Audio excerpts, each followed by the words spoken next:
Welcome to the Breakthrough the Ordinary podcast. Are you ready to commit to your future self? If you are, sibling duo Marc and Claudine Chiarmonte will take you on a journey of self-discovery to unlock your highest potential. Through impactful conversations with entrepreneurs, thought leaders, healers, and coaches, we will share practical strategies and tools to generate the life you envision.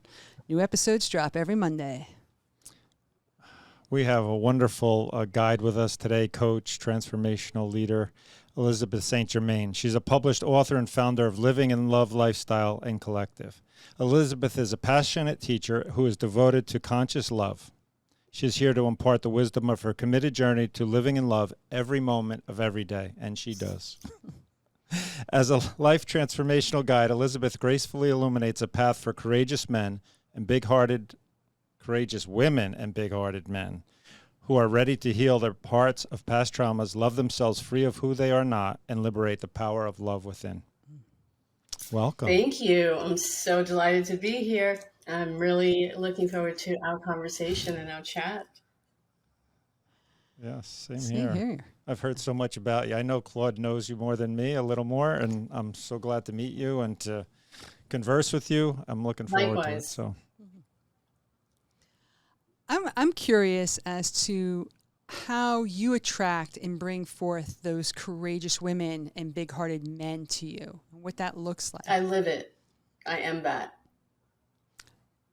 So that's what is the attractive magnetic force, right? We are that. We are what we already am. And when we become more of that, when we love ourselves free of all the layers and layers and layers of the conditioning, of the imprints, of the lineage traumas, our essence emerges. It's already there. And when we become that sun presence in our own life, we become attractive to ourselves. So we can only attract ourselves wherever we are. We can only attract ourselves. I like that. Yeah. So tell us, in that, what differentiates you from other coaches and therapists, like the way you work with people? I think our conversation is going to answer that question. I think as we step into the conversation, I think that'll be evident because we're each unique, right? So there's no one like you. There's no one like either of you. There's no one like either of me. So, as we continue the conversation, I think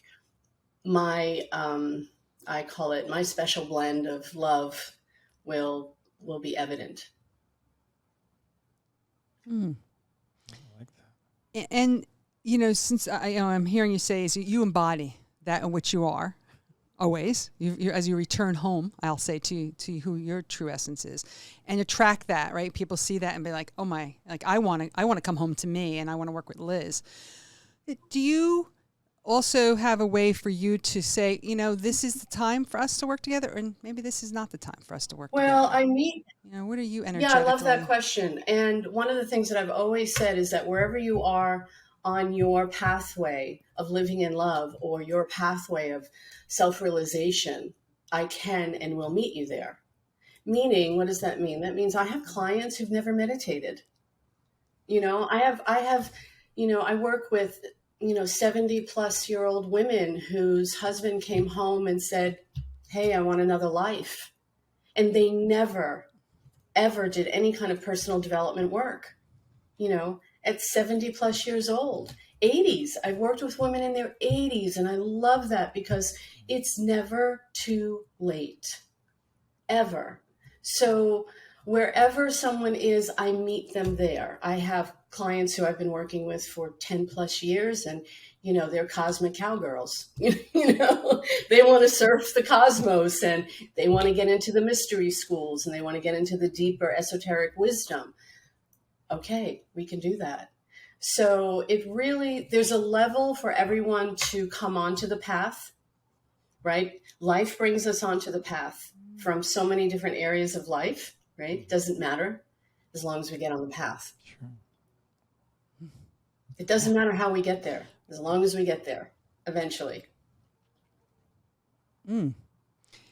And what illuminated your path? Like, so I hear, like, I've shared with my brother, like, right, I experience you as a shaman, right? As a female embodiment, a shaman. Like you had even said, like, let me look in my medicine bag.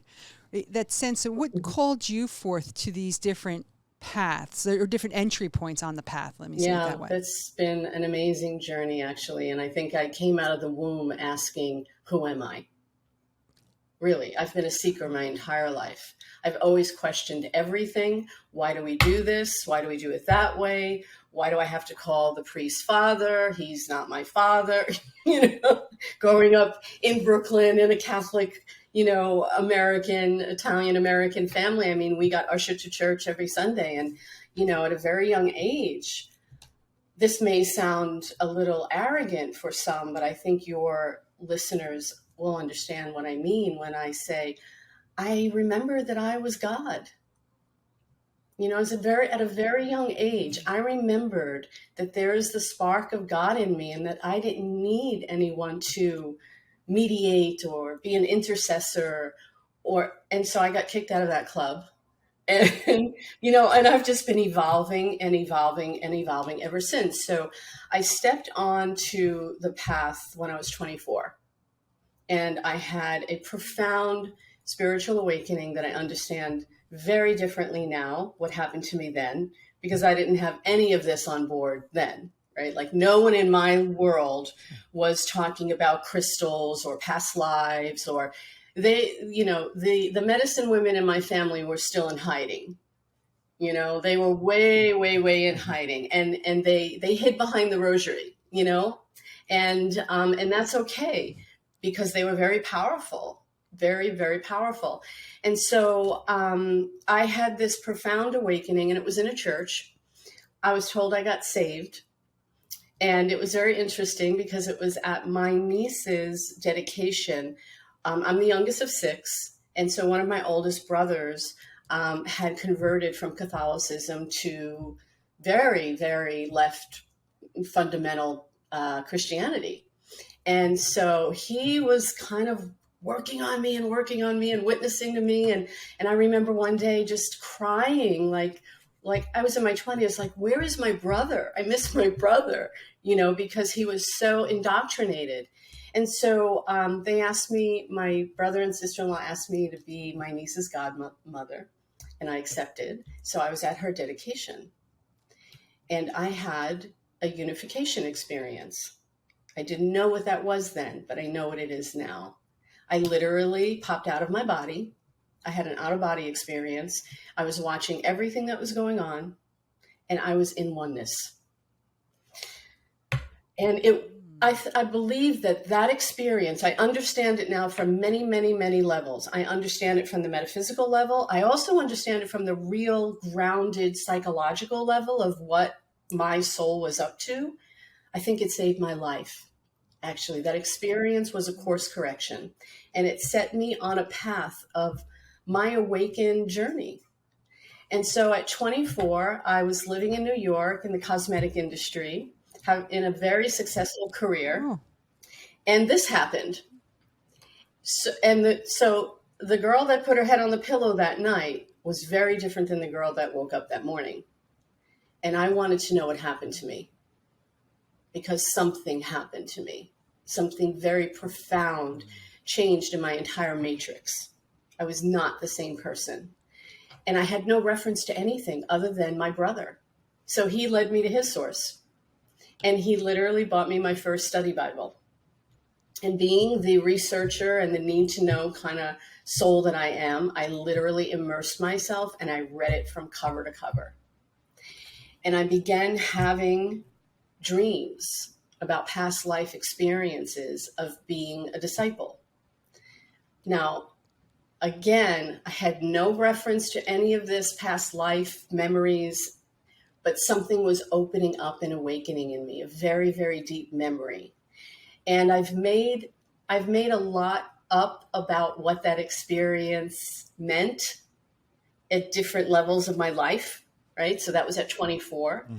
I had no reference. So I just followed what my brother's, where he was leading me. And I literally took a sabbatical from my work, closed up my apartment, and I ended up celebrating my 25th birthday at one of the most conservative Christian colleges in the country.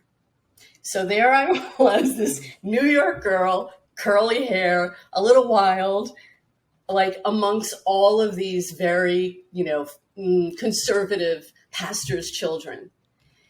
And I learned something about myself as I reflect on who I was then. I'm a very obedient soul. When my soul says go, I ask when and how am I packing?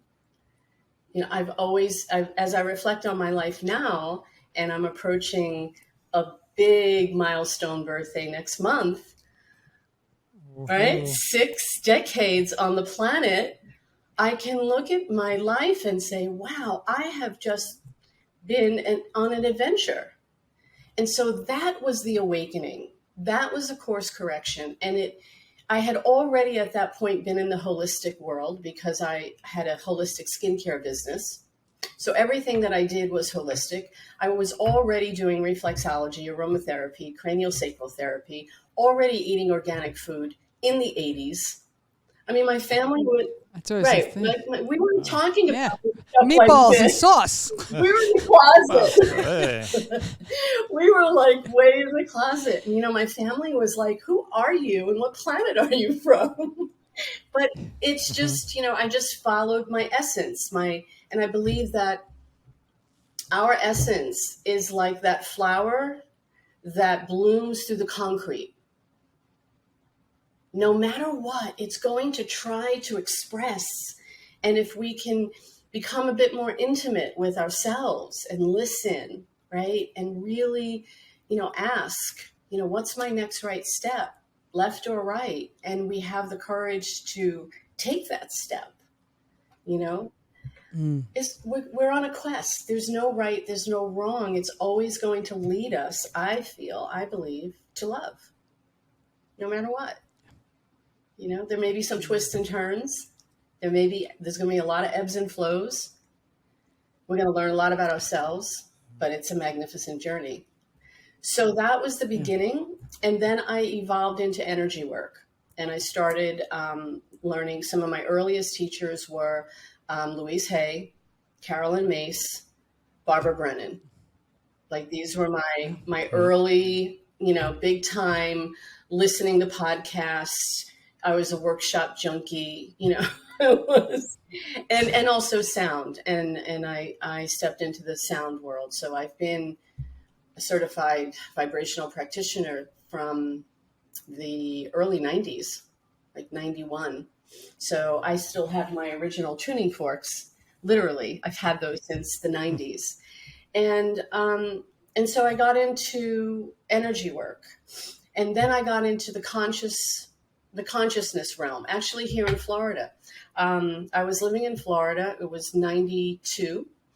And I found a place that many Floridians probably know about, South Florida, natives that were here then. There was a place in Deerfield Beach called the Center for Effective Living.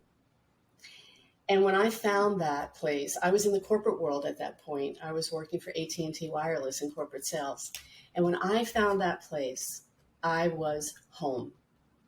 I started doing iridology, chiropractics, colonics. I mean, everything and anything I could. 92, I'm talking about, right?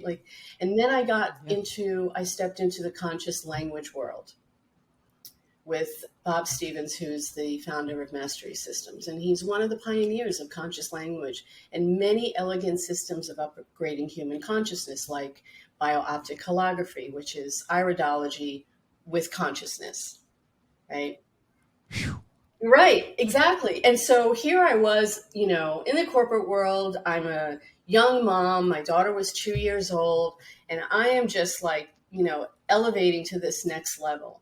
I had that experience, and then everybody kind of went in different directions. There were a lot of people in South Florida at that time that were making a mecca to Asheville, North Carolina. I mean, a lot of people moved during the early 90s up to Asheville. And then I went on my merry way. I had this experience, this amazing experience, a weekend mastery class with Bob, woke up something in me, again, another awakening. And, we went our separate ways and reconnected 25 years later. when I had a lot more on board, because once I stepped onto the mystical realm, the shaman path, truly, I haven't turned back.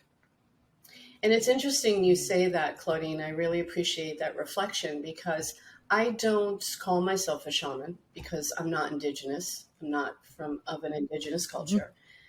And it's really my own, it isn't anything like I practice per se. I certainly don't, I don't brand myself that way. It's a part of who I am.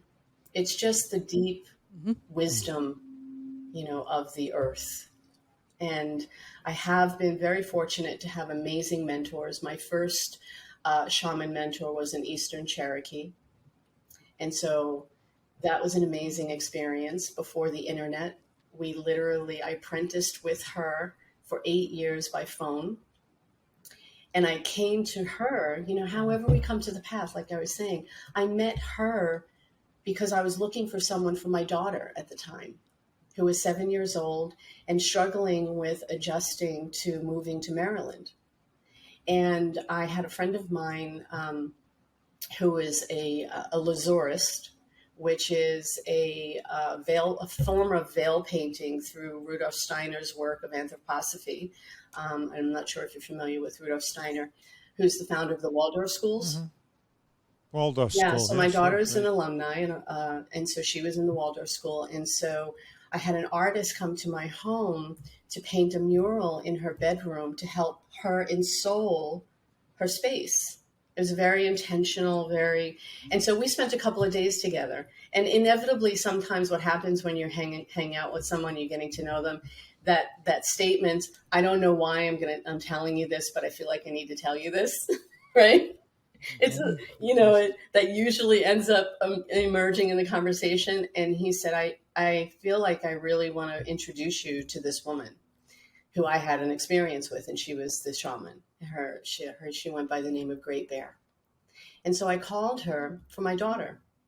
She gave me the wisest sage advice that I kept in the pocket of my consciousness. And when I came out of the broom closet, it was one of my principles that I always work with, which is I don't work with children until I work with their parents. And that's what she said to me. And I said, sign me up. When do we start? Let's do this. And she taught me so much, because my daughter she's such a big energy that literally she would have major meltdowns, right, as a child, and like blow holes in my auric field. I could feel my energy, just like she was so powerful. And I needed to know how to care for myself, right? Self-preservation. I needed to know how to take care of my energy and also support her. And so that was the beginning of my mystical realm. And then later on in 2007, I met my Quechua Andean shaman, who I actually posted just a couple of days ago, his new book. And oh yeah, I think I saw that. Yeah, Amar Lee. And so he and I, at that point, I had already so much, in my medicine bag, that when we met, it was more of a brother-sister meeting, and so I apprenticed with him for just a couple of years to learn his lineage and to connect with the lineage, the Quechua lineage. And then we ended up doing work together. And when I was in Baltimore, we did many, many circles together. And he's here in Florida, actually, in Peru. He's Florida and Peru. So it's been an amazing journey. And then 4 years ago, I had another awakening. Actually, 5 years ago, I had another awakening. And I think this is really important, because we can talk about all of the spiritual modalities. We can talk about all of these tools. And ultimately, they also can be a distraction. It's very important. It's a big part of my work. They can keep us out here, right? Because I've got my tarot cards, and I have my crystals, and I have, no. Like, we have to become that, like I am my tuning forks. I am my drum. We embody that, but also it can keep us from doing the real work. the real work of, you know, and it's very obvious as we move through life and we're in our 50th, 60th decade on the planet, we can begin to see these patterns that we repeat. You know, that's what I wanted to get to. Like, as you were talking about all this, that you Yep. bring it in, that like, when you say, it's like you start looking at the father and mother wounds, right? We start going back to look at why the pattern started. And so can you describe all that for our Oh, listeners, yeah. like the father and mother wound, how you deal or work through? Yeah, yeah. And I will say, to also touch on the question that you began with, what differentiates me is this one thing I think is a very different perspective. Most healing modalities, whatever you want to call it, therapy, coaching, whatever, begins after we take our first breath, right? We start our journey, we take our first breath and we're a baby and we have that 0 to 7 in utero to 7 years old, right? But really from, you know, really it's like 0 to 2, we're really imprinted. But there's a story beneath that story. And that's our energetic blueprint. That is when we take our first breath, we literally breathe in the vibrations of what's in the sky.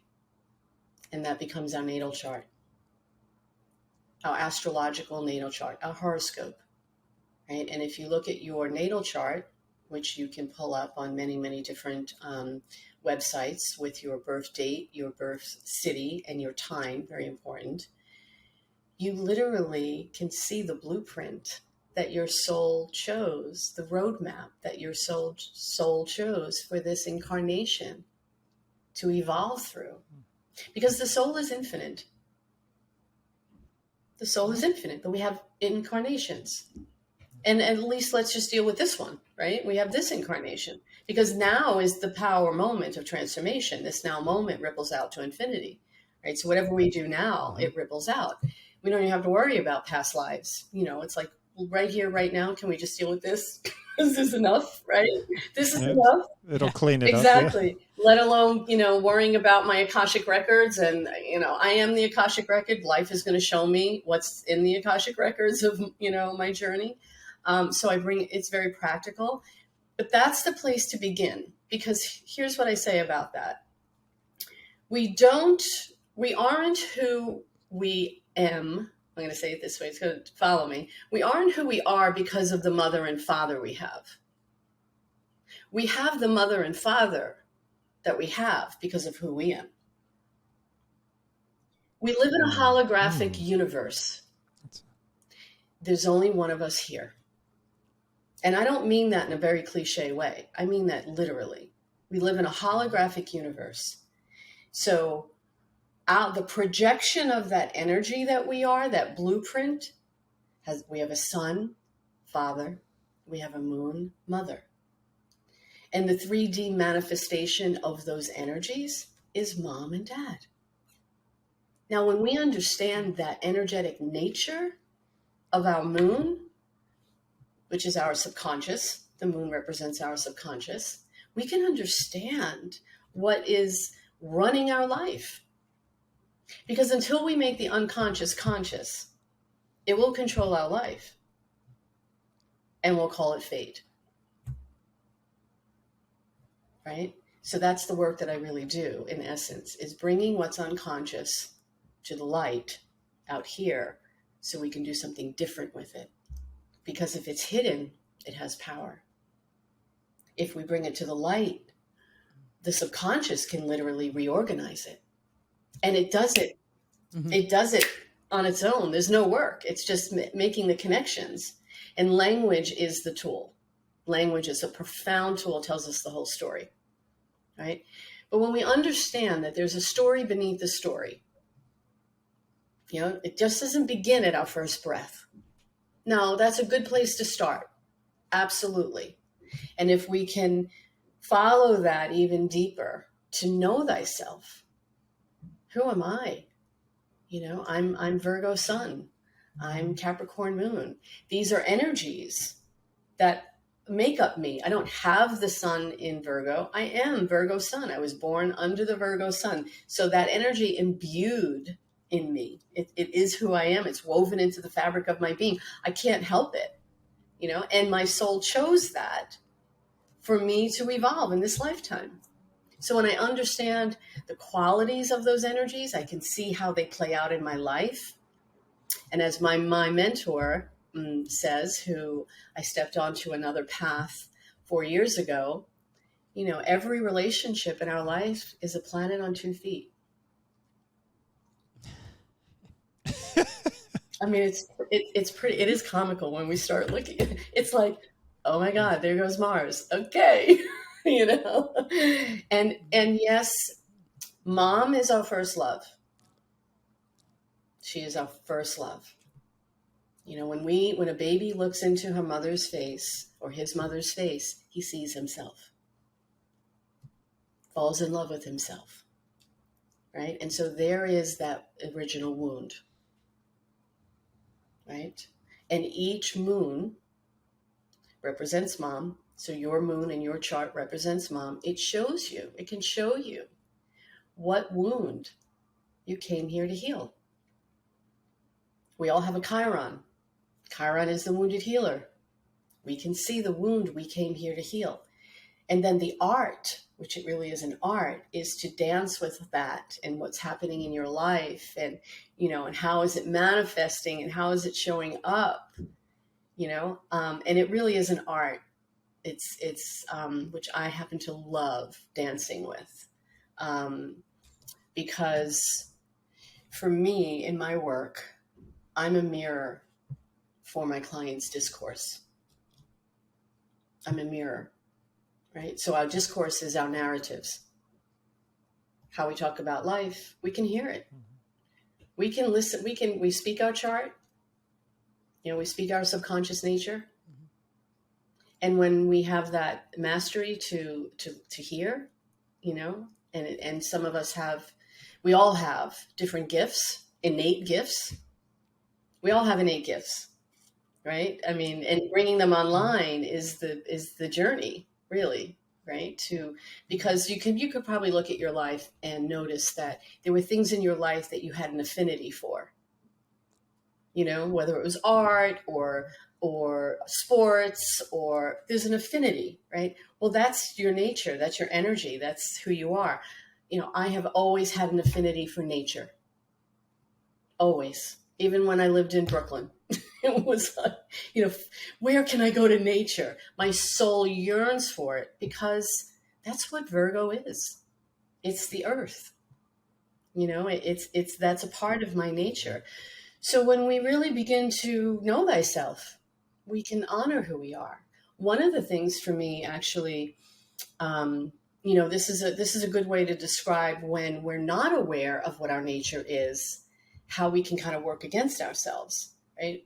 So I've always had the need to kind of pull back in life. I kind of withdraw and retreat. And there was a time where I felt that something was wrong with me. Like I didn't know that actually is my nature, and I needed that. And when I began to really understand that, it changed so much for me. It changed the way I worked in my practice. I knew that I was honoring myself to recharge, right? To go into that deep well, right? To bring forth wisdom. And so now it's kind of a bit of a kind of a joke with my community, where they know when I go offline, I let them know I'm going offline. Like they can't wait to see what I come out with, because they know I'm going in and I'm going to come out with something, some jewels. That's just my nature. But I didn't always understand that. So rather than harmonize with it, I was trying to change it to fit into this doing machine of the matrix that we live in. And I really believe that it's important for us to pull out of that matrix, right? Live in the matrix, but not of the matrix. Live in the world, but not of the world. But and for thought leaders like you and me, and I'm sure many of all of your other guests, it's really important for us now to be in our sovereignty, to be in our power so that we can use this matrix for good. Because this is the planet we live on. When you're working with a client and you shared with us, there's people who've never meditated you work with, and I'm sure that means that there's the end of the part where there's people who are their own tuning forks and are aware of that. And to nurture their path of healing and letting go of who the narrative they've carried, is there, you suggest pathways and tools, or is that get revealed in your work with them? So like, you can be working with somebody and it's like, I'm not a meditator, I'm not this, or however they have their labels. But it's like, if you want to bring forth, do you suggest, or do they and you together come forth and go, but to find your true nature, you're going to need to sit outside under the sun for an hour. I get what you're saying. That sense of how does that dance reveal itself for their healing as part of their work? First of all, I bow to their soul. Ultimately, their soul is in charge. I have no idea what my client's soul's up to. Do you know what I mean? Like I can't even imagine to know what's going on in the intimacies of their consciousness. I don't ever assume that, but their words tell me everything. The words are the portal. I can tell someone where they are in consciousness in the first 3 words that they say. And then my work is to artfully, lovingly, in a very secure way, guide them to making a connection. Right? And very often there are, and it really it takes time. It takes time. So for instance, if I'm just starting to work with someone, I might not be able to say something to them as directly as I can 6 months from now, because they need to be prepared. But there's moments where they speak something and all I have to do is ask a question and it opens up a whole awareness that they were not able to access before that moment. Because there's so much we don't have access to. And it's a good thing. Right? It reveals when we're ready, exactly. Right? Like in that sense. It's a good thing because, it's out of our box and we pushed it down, repressed it or suppressed it for good reason. Because it was too painful for our tender psyche as a child to process. So when I work with parents, one of the things that we work with is, a parent's role is to digest life for their child. Right? What's going on? I'm sure you can imagine and think about times in your life where things happened and no one explained anything to you. Yes. All of a sudden, whoosh, life changed. What happened? Right? So a child has to do something with that. They put it someplace in the body, usually, right? And if it's not digested, if the parents are not digesting it, meaning supporting the child with, how do you feel about that? So they can name what they're experiencing, if that's the key. If we can't name it, that's what we do in coaching and in therapy. We're helping people name what happened to them, right? Put words to it so we can reorganize it, so the subconscious can do something different with it. So as when we talk about the mother wound, the father wound, we're talking about that, that 0 to 7 age, right? Which is, we're lunar. In astrology, that is our lunar subconscious cycle where we're just taking everything in, absorbing everything, the imprint, the conditioning. And then the psyche does something with it, and then it rinses and repeats it for the rest of our life until we decide we have to do something different and deconstruct what we constructed our life on, all the distortions that we constructed our life on, and reconstruct it on a life of our truth, on a foundation of our truth, ultimately. So if we can start this, so I'm really passionate about children and parenting, like that for me. And inevitably, it's so interesting.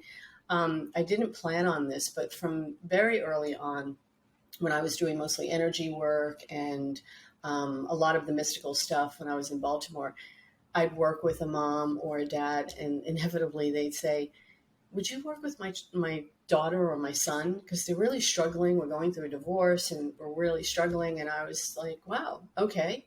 So I started working with teenagers. And I have teenagers that I was working with, at 16 years old back in 2007, 2008, who write me today, and they're in their 30s and they're, graduating Johns Hopkins aerospace, program. And they'll say to me that our sessions made such a profound impact in their life that they still carry with them what they learned during that time. And it's humbling. It's rewarding. So for me, when I have an opportunity to work with children, not very young, but teenagers, so that, they get it now. You know what I mean? Like, they're not waiting 30, 40 years to start unpacking things, right? They're digesting what they're experiencing now and living in the world that, they're living in now, which is, very different than what we grew up with, right? I mean, so that's one of the things that I'm really, really passionate about. I'm very grateful. Again, not something that I brand myself as, or it just comes to me, it just, and I say, okay. And I tune in, is this a good fit? And, there's not much that we need to figure out. Life shows us kind of everything, really. It's like what happens is perfect and what doesn't happen is perfect. If anything, if something is like trying to fit a circle in a square, it's like, not happening. It's okay. Let it go. It's better that it hasn't happened, and I find that life will do that. If we allow, our higher self, our soul, life, whatever you want to call it, to guide us, we save ourselves a whole heck of a lot of, discomfort, right? It's like, we don't have to look far. Just listen. Yeah, sure. It's just a matter of listening. And if we don't, we learn and we go around and we learn and we rinse and repeat until we're ready to do something different. So, yeah. I joke, rinse and repeat. Sometimes I get whacked from not listening. Yeah. Oh, that cosmic 2x4, right? Oh, Yeah. Well, here's the thing. I never heard that expression. You've never heard that expression? Yes. Oh, that's an old one. No, the cosmic that's an 2x4. old one. That's a good one. I haven't used that one in a long time because I really choose to make it easy. I choose it to be grace and elegance. Doesn't mean we're not going to touch pain. Doesn't mean that we're not going to have to go to the hard places, right? It doesn't mean that we have to, but we can do it with compassion. We can do it with massive love. And I have been around mentors and coaches that kind of do the cosmic 2x4, energy. And I'm like, okay, there's another way. Yeah, it feels very repetitive of the mother-father wound in a different way. And it works for some people to get, I'll say, results. I believe that's true. I believe that's true. And so, for me, it's like, can we bring in more love? Can we begin to actually understand how powerful this force is in us? That it is our greatest ally. If we can touch it and access it within ourselves, it awakens in our world. But to nurture that, if we could speak into that for a moment for our listeners, right? I hear where you're coming from. And if there is some ways that you could say are maybe not the ultimate, but ways to nurture that connection of love, of self, of universe, of spirit. Life will show us every day as we surf the emotional scale. Right? So when we get hit with an emotional charge, even on social media, let's say you're surfing social media, it's perfect. I mean, it's really the best place to do that kind of work. And you read something and it touches something in you, right? That's the place to go. That's the portal. What was that in me? not out here, like, and then there's a reaction, but what did that touch? Like, wow, what did that touch in me? And then we can start opening up to a deeper place within ourselves that, we buried something painful. And when we learn how to navigate that realm, right? And we live to tell the story, which is really important because we don't go there because ultimately we, on some level, feel we're not going to return, right? We're not going to come. If I go, I've heard that many, many times. Can't go there, Liz. Okay. How many people have said that in relationships? I'm not going there. Talk to the hand, not going there.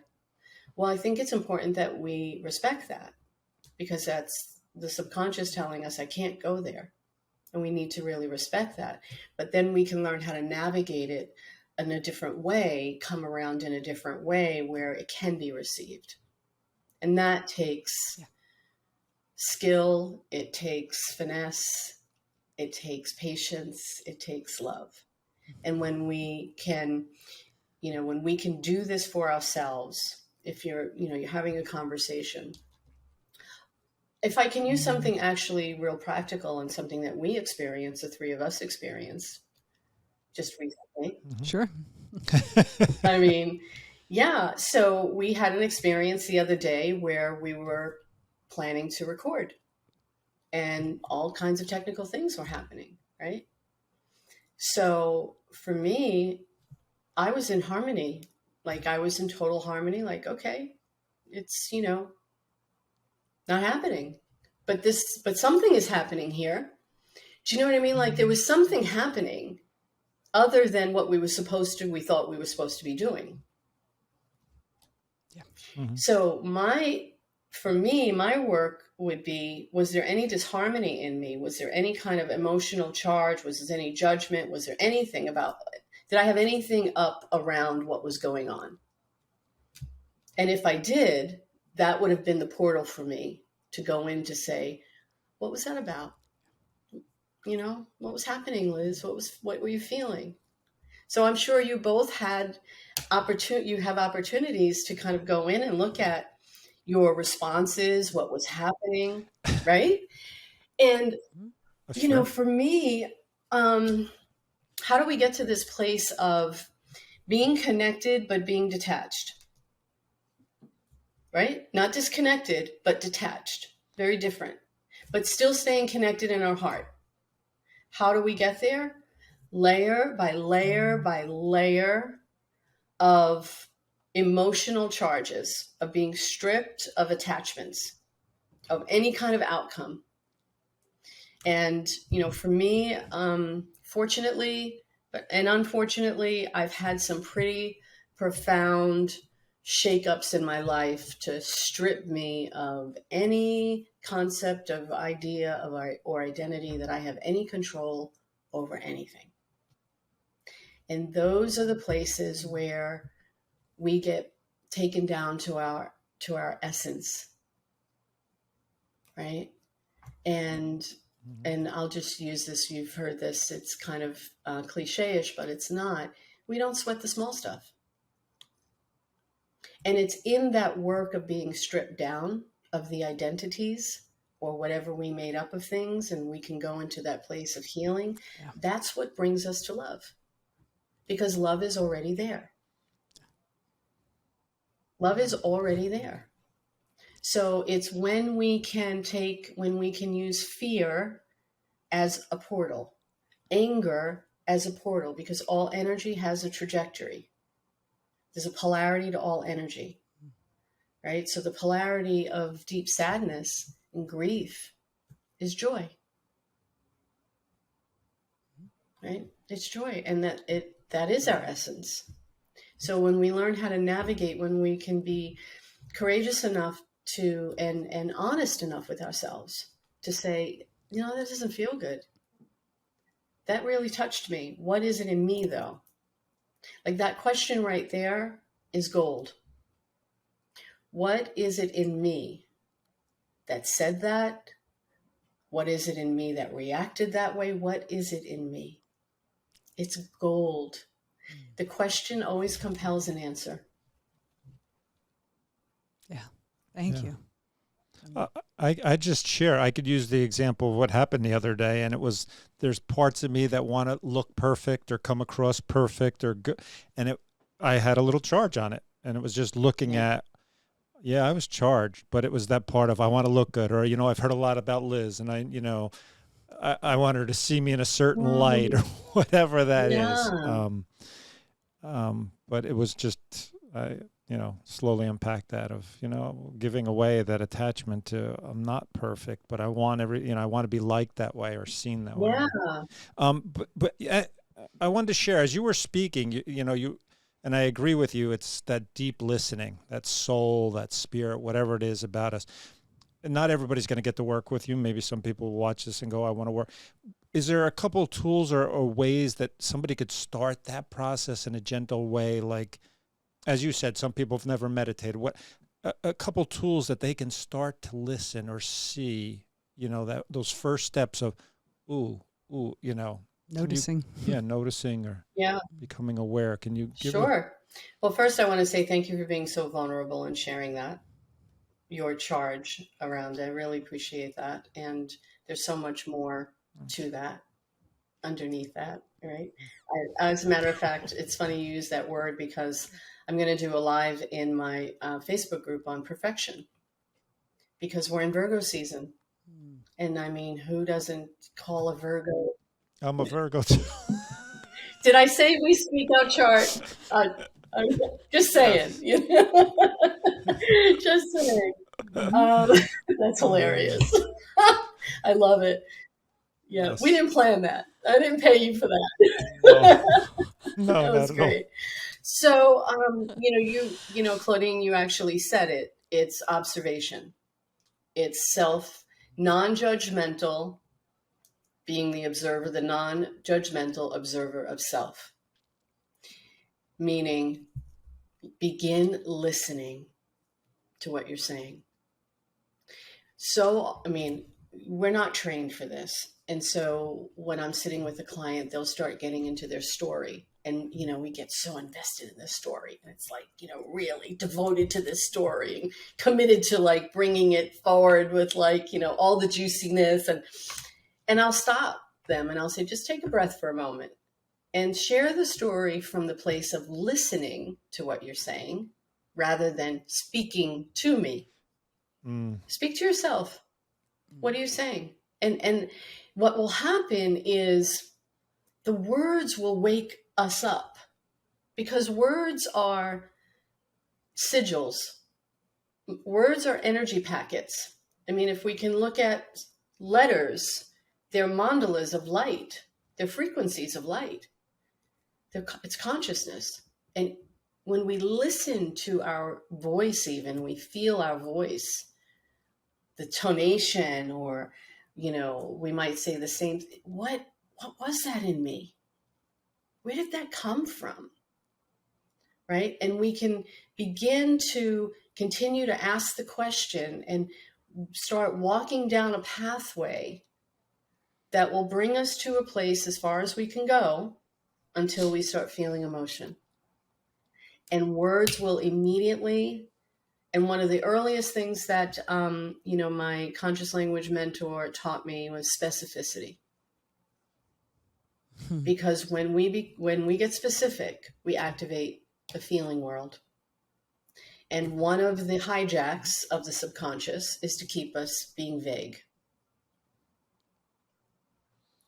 Yesterday I started a 6-month program at a mastery level with clients that I've been working with for a long time. And we've been practicing this. And so one of the things that was so simple, even for any people who have been practicing being aware of language and trained in conscious language, there was something that was said, and you might notice this in language, where we leave the I out. We leave I out. And so the communication was, she wasn't even in the communication.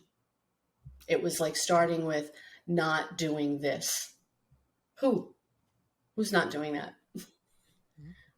oh, and the emotional body immediately went, oh, you're talking to me. It's not out here anymore. You went, like you really touched something in yourself. And that is the most important thing, if we can be there and stay there. So self-observation, and then just being willing to feel, letting your body know it's okay to feel, and dipping your toe in the water as far as you can go, and taking care of yourself to not go too far. Right? Because when we do that, we cultivate inner trust. That little subconscious, innocent child who's running the show, goes, oh, wait a minute. She's taking care of me. Oh, I can trust her. I'm going to give her a gift of insight that I've been holding since I'm 2 years old. She hasn't had access to this, but I've been holding on to it because the subconscious was there taking notes. We'll get a little memo from the subconscious because we cultivated some inner trust, rather than, no, she's going to do the same thing she's done, for the past 30 years, 40 years, and dissed me or judged me or beat me up. Or why would I want to share anything with her? Little child. Right? Thank you. Yeah. That's powerful. Wow. Appreciate that. We have this section where we usually provide we call it a challenge, but it's an opportunity for our listeners to embody or something about our guest, the topic. And usually we create that, but this is where we're going to invite you to be the co-creator. And we spoke about this. Is there something that, they can do to embody an aspect of what we're speaking about? And then we ask them to post a picture of it on our Instagram. Oh, wow. Or a Facebook page demonstrating that and tagging us and you. Is there something that would embody this conversation today? They could write about it. Yeah, I really love that. Well, just to be consistent with what we've been talking about, right? So if anyone listening is willing to accept this challenge, if I would say, in your self-observation, notice, be aware of where you are speaking. We'll just keep it in this context, judgmental to yourself, right? Let's just keep it there. When you hear yourself judging yourself, can you take a breath, say it's okay, I give myself permission to feel and breathe and love, and really say these words, like it's okay. Like literally put your hand on your heart and say it's okay. I love, I breathe, I touch, right? I feel. It's okay. And then share with us the shift that takes place. Like what happened in your body when you just did that? Like if you can really... Relaxation. Yeah, what? Just a relaxation. And what came was a relaxation, and the podcast was perfect. There's no judgment on it. It's perfect. Yeah. Beautiful. Perfect. Yeah. And that's, so I feel that is a place to start, because when we can love ourselves in that way, right? Love wakes up in us. It really does.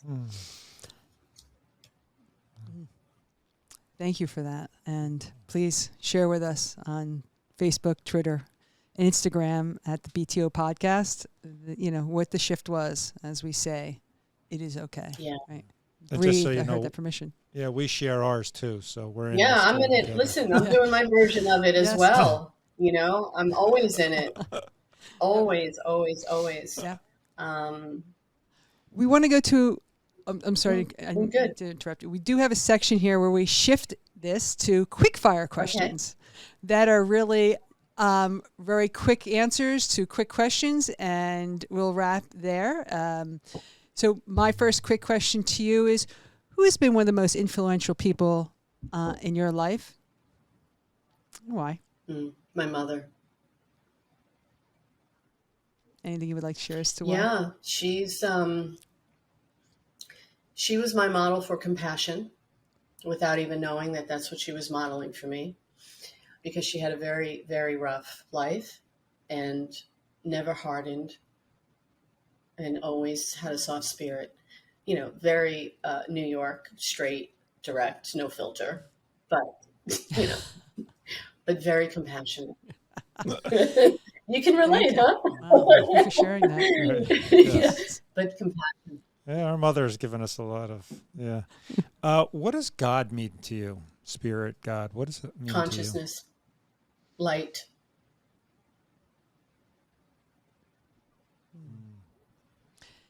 What do you want your legacy to be, Liz? What we're talking about. Living in love, embodying love.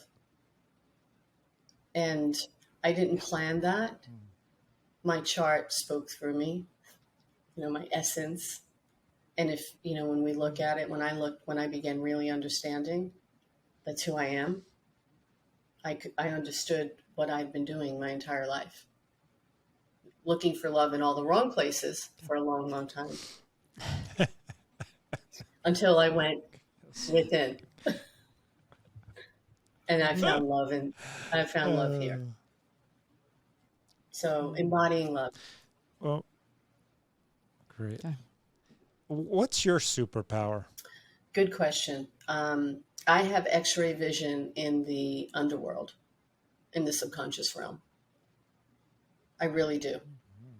I didn't understand it, but it would be communicated to me, for instance, through friends that would say to me, "Oh my God, it's so annoying that you know what I feel before I even feel it."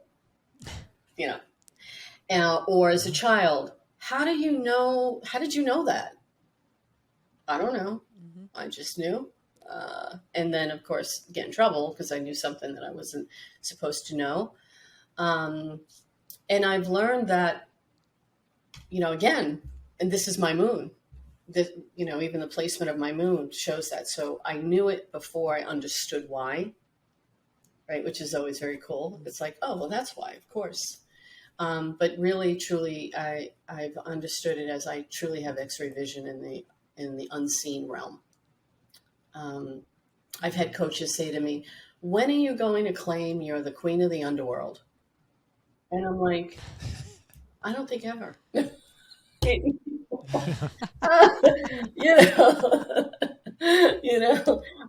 don't think so. I don't need to do that. I am that I am, Yes, I need that crown. Is there any last pieces of wisdom you'd like to share with our guests, I should say our listeners? Thank you. Let me just check in and see what wants to be shared.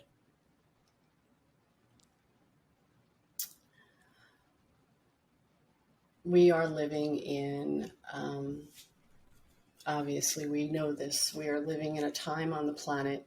We've all chosen to incarnate at this time on the planet to experience together what we're experiencing.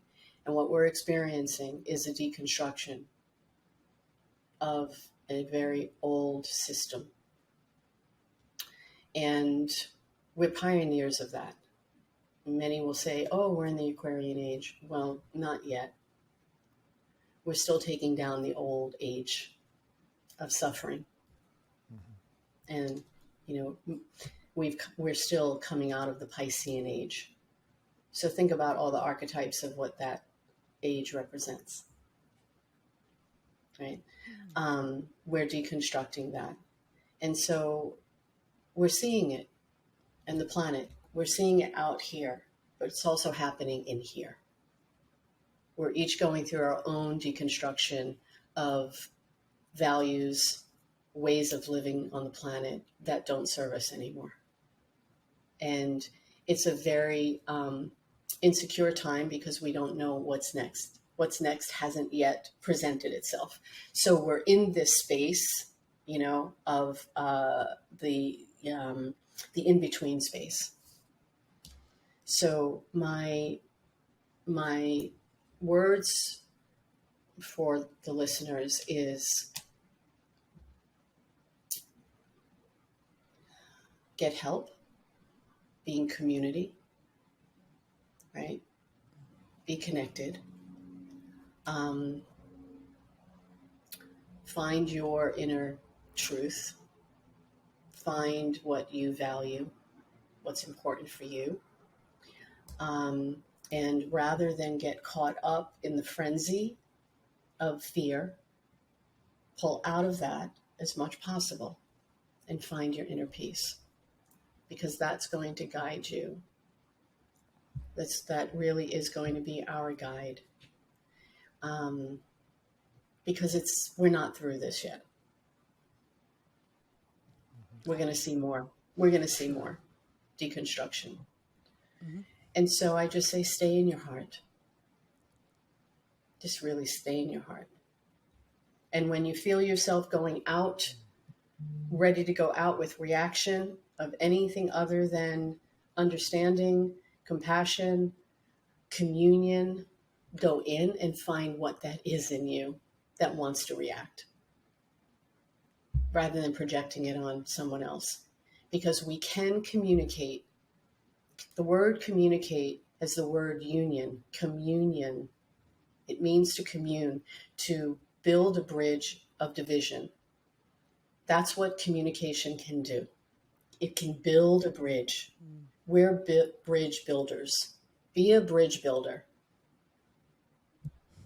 Right? Be a bridge builder by communing with self first, finding what that reaction is in you, and then communicate from a different frequency. Because we can have differences of opinions.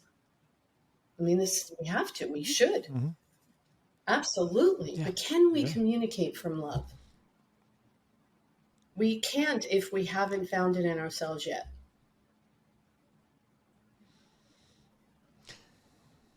Thank you. Thank you. You're welcome. As I had said to you earlier, thank you for your grace. Oh. Mm-hmm. Very, very grateful. It was a wonderful experience. Yes, of you. Oh, thank you. And your wisdom. Thank you. I appreciate the opportunity to share with you and your audience. I really do. It's been a pleasure. And also, just sharing in this way is,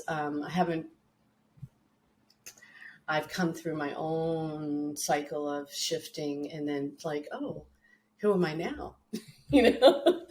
So it's nice to experience, having this conversation with you to see what comes forth.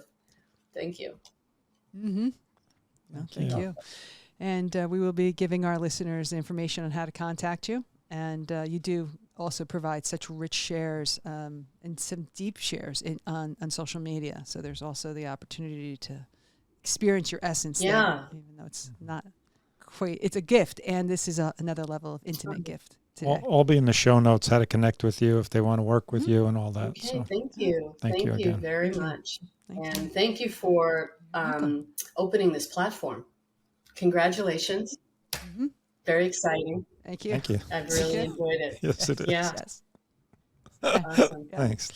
So we're gonna sign off with a little thank you for listening to Breakthrough the Ordinary podcast. We hope you enjoyed this episode and our deep dive into love, so that you can live your extraordinary life. If you'd like to support the podcast, please leave a rating and share this with others on social media. And to catch the latest, you can follow the BTO podcast on Instagram, Facebook, Twitter, and YouTube. And thank you again, and we'll see you next time. Thank you. Thank you. Thank you. Bye.